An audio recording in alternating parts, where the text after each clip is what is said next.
Now, our next story uncovers the details of the plight of African students and migrants in Russia as Vladimir Putin's war against Ukraine rages on.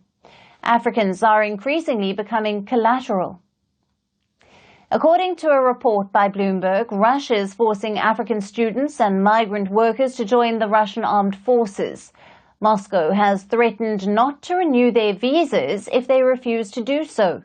Now, these African students and workers who migrate to other countries in pursuit of a better future are effectively left with two jarring choices.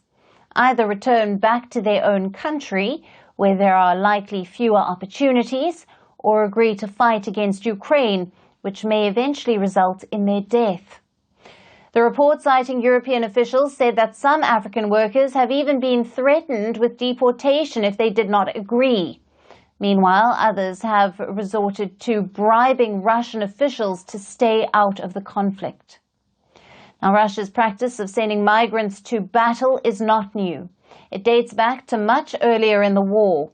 In fact, these troops suffer especially high casualty rates because they are increasingly deployed in risky offensive maneuvers, and that's to shield the more highly trained units for important escalations.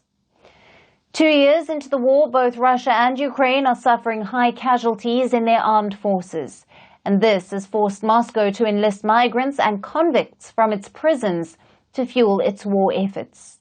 As Russia's prison population plunges to a historic low, the country is conducting a recruitment drive to enlist foreign mercenaries. Now, these army recruitment campaigns, conducted across nearly 21 countries, include several African nations. According to Britain's Ministry of Defence, there has been a recent uptick in Russian recruitment activities targeting Central African nations, including Rwanda, Burundi, Congo, and Uganda. They offer lucrative incentives, including a $2,000 registration bonus, a $2,200 monthly salary, and some have also been promised a Russian passport. Recruiters have also targeted migrants and students who previously looked for employment in Russia, and in some cases, people were roped into the scheme on promises of better work opportunities before they were forced to deploy to the front lines.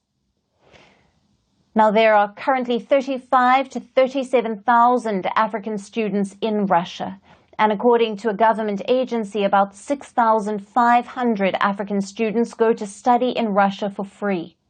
But now these students have become Russia's newest tool to advance its regional agenda. Firstpost reports from the world's second largest continent. Hello, I'm Alyson Grange. A very warm welcome from Durban, South Africa. We get you the news and the newsmakers from Africa. From elections to climate change to innovations and opportunities.